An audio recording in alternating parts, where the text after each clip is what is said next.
Hey, are you even listening to me? We're discussing our daughter's career path for her senior year in high school. I said, but my husband was just looking at his phone. I'm talking about something important, I repeated. Shut up. If she wants to go to college, she has to pay for it herself. I don't have money for a stupid daughter who can't even take care of her own grandmother, he snapped back. What the hell does he mean? I glanced at his phone and saw something outrageous on the screen. My husband Dave and I have been married for 18 years. Our only daughter, Anna, is a sophomore in high school. I ate very well, she said. Good, but make sure to clean up after yourself, I replied. Okay. Hey, aren't exams coming up soon? I asked. Yeah, that's why I'm studying now. You should also start thinking about what path you want to take in the future. I know. It's that time of year when I get concerned about Anna's future career path. But I'm relieved that she's growing up well. The three of us were getting along and living a peaceful life together. But there was one thing that worried me a little. My mother-in-law, Judy, my own mother, passed away soon after I got married. At the funeral, Judy said and did something inappropriate. Mom, you're my son's wife now, so don't cry over something like this, she said. Huh. The reason she died so early was because of her bad behavior, Judy added insensitively, making fun of my mother while I was crying. What are you talking about? That's inappropriate. If you're going to talk like that, then get out. Dave was furious with Judy while I was too stunned to speak. Since then, I haven't had any contact with Dave's side of the family and haven't seen my parents-in-law. Judy's attitude was horrible. But I feel like my anger faded over time. It's not like we completely cut ties, and I wonder if it's okay for us to continue not interacting with them. They are Anna's grandparents after all. That's what I think about sometimes. Then, I received the news that my father-in-law had passed away. Since he was Dave's father, we attended the funeral. Judy was in tears, looking weaker and smaller. I guess she was grieving deeply over the loss of her loved one. A few days later, Dave was staying at his parents' house for the funeral and inheritance procedures. When he returned home, he proposed that we move in with Judy. My mother is the only one living in their house now, and she seems very depressed, Dave said. I see, I replied, picturing Judy crying alone. With my father-in-law gone, she must be feeling very lonely. I understood why Dave was worried. I was thinking that we could move in with her. Please, Dave said. Yeah, okay, I agreed in the end, and we moved into my parents-in-law's house. But once we started living together, things took a turn. I look forward to living with you, Judy, I said. You haven't done anything great as a wife until now, so you should work hard to make up for it, Judy retorted. Now make me some tea quickly. Can't you see I'm depressed here? You should be more considerate. How dare Judy take it out on me? I decided to move in with her because I thought she was lonely.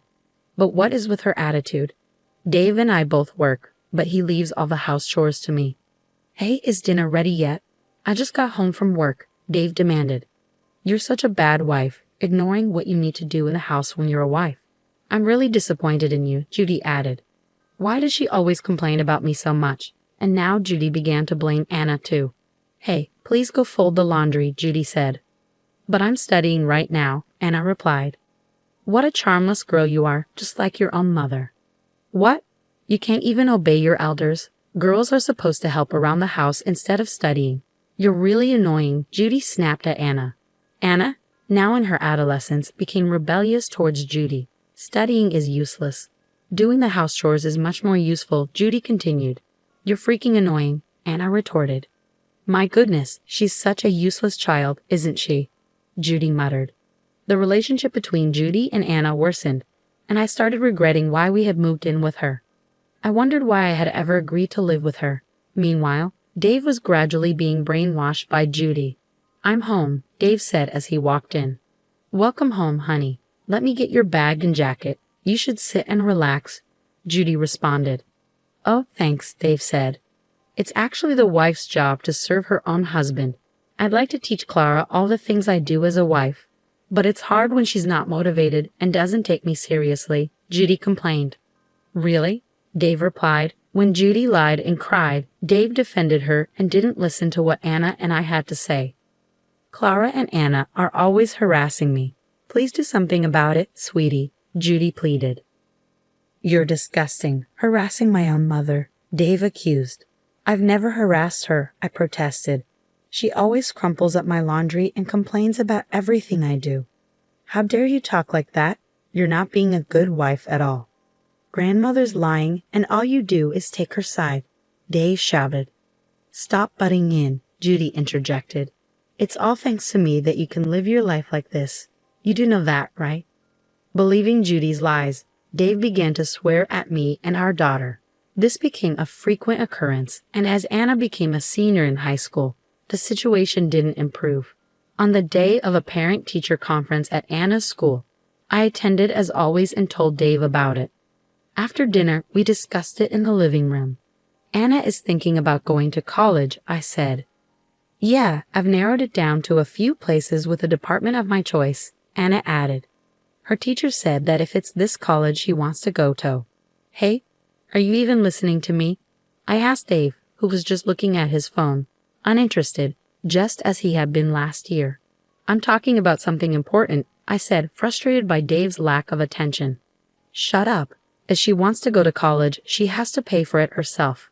I don't have money for a stupid daughter who can't take care of her own grandmother, he retorted.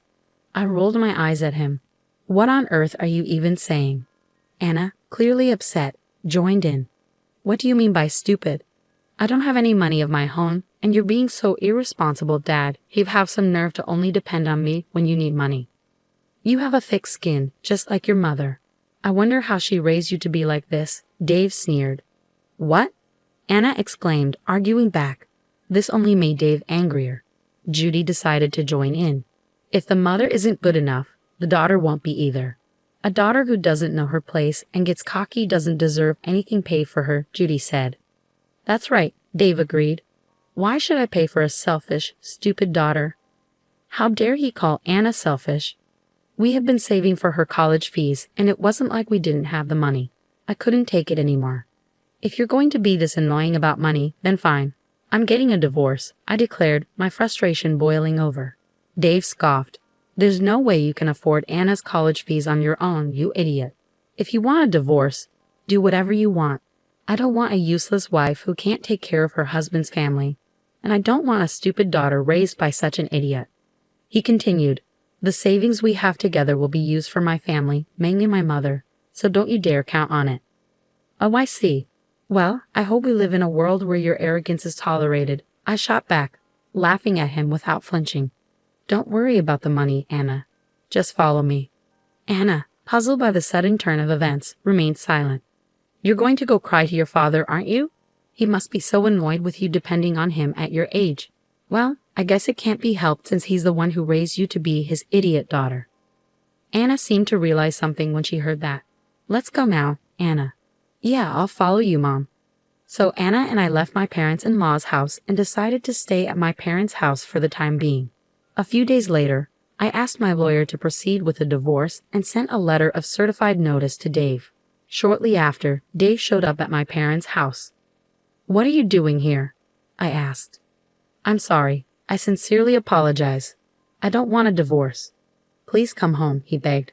I answered the door, and he instantly apologized, hanging on to me with a desperate look on his face. I had noticed that our savings were decreasing, and after a background check with a credit card agency, discovered that Dave was spending money at a hostess club.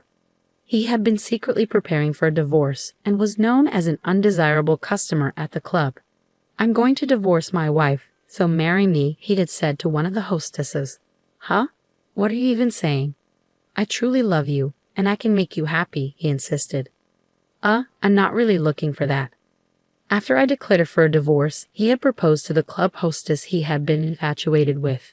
When she rejected him, he wasn't satisfied and was eventually banned from the club. His contact information was blocked by her, but still not ready to give up, he waited for her near the club. I'm serious. Please just listen to me, Dave pleaded. I have to go to work now, I said, brushing him off. Please, I need to talk to you, he insisted. I'm in a hurry, I replied, turning away. When he tried to talk to her directly, she coldly rejected him. After being seen multiple times by his colleagues, Dave was shunned at his company. When his boss found out about his nightlife activities, he was called in for questioning. I heard that you've been stalking a club hostess. I'm not impressed with that kind of behavior, his boss said. I'm serious about our relationship and thinking about marrying her. I really love her, Dave explained. I understand your feelings, but I'm not sure if she feels the same way about you, his boss replied. If I get to talk to her properly, she will understand, Dave insisted. To begin with, I thought you had a wife and a daughter, his boss remarked. My wife and I are divorcing. Both my wife and daughter are annoying and have the nerve to talk about college. The hostess from the club is a much better woman than my selfish wife and daughter, Dave argued. What? Now, wait a minute. As a husband, you ought to consider your own wife's position. Did you even listen to your wife properly? You only listen to what your mother has to say. Besides, you don't take your daughter's college talk seriously, but you're into another woman. How dare you think that what you're doing is good enough as a father? You better cool your head, his boss said sternly. Yes, sir, Dave replied, shaken. Dave was demoted and given a pay cut. I sent him a certified letter demanding a divorce and custody of Anna. I also demanded a division of property and compensation for the money he spent at the club. I'm really sorry, I was wrong. Let's start over, Dave pleaded. Even if we don't get divorced, you still have to pay for the money you spent behind my back, I pointed out. What? Dave was surprised. I sighed in disgust. You left all the house chores and taking care of your mother to me. I can never get back together with someone who tries to live a happy life while playing around with young girls. I refused to get back together with him once and for all. Then Anna showed up. I'm really sorry. I'll be a good father to you. Let's start over, Dave begged. Anna glared at him coldly. Do you have any idea what I've been going through these past few months? If you think you can be forgiven with one light apology, you're stupid. Just because I'm in high school, you look down on me. A father who takes away his daughter's future options but plays around and pays other young women is too creepy and gross for me. Dave couldn't hide his shock at Anna's rejection. He slumped his shoulders and left. Soon after, he was completely depressed, rejected by the hostess at the club as well. Eventually, Dave gave up trying to get back with me and paid the fees I claimed. The money he spent at the club and the alimony were covered by his inheritance from his father. But it wasn't enough, so the rest was paid in installments. The monthly alimony and child support payments were difficult for Dave, who had a pay cut. After the divorce, Judy visited me once at my parents' house. You have made my life difficult. I forgive you, so you should forgive my son and come back home. Judy screamed at me from the front door. I'm so fed up with my selfish mother-in-law always looking down on me, I said. I called Dave, and he rushed over to pick Judy up. Mom, what are you doing? Dave asked. I'm telling your stubborn wife to get her act together, Judy said. I'm not his wife anymore. I have a record of what you've been saying to me when we lived together, so I can file a claim for alimony if that's what you want, I replied calmly. How dare you talk to me like that? Judy got angry. That's enough. You're putting me in a bad position, Mother. Dave lost his temper. Dave got so angry that he put Judy in an institution. With the alimony, child support payments, and payment for the facility, my ex-husband's life became quite tight. Another tough month, Dave sighed. He had to do all the house chores himself and was living a lonely life. My daughter and I were spending peaceful days at my parents' house. Despite everything that had happened, she was doing her best to pass the entrance exam for college. Here you go, your dinner, I said, handing her a plate. Thanks, I was just getting a little hungry. I'll eat now, Anna said. You're working hard, but don't push yourself too much, I told her. I'm my mother's daughter, and since you don't have any good luck with men, I'm going to do my very best and become an independent woman who can live on her own without depending on a man. Anna joked. I laughed. Oh, I see. But if my daughter is working hard to follow the path she has chosen, I'll do my best to support her. I want her to be truly happy more than anything else.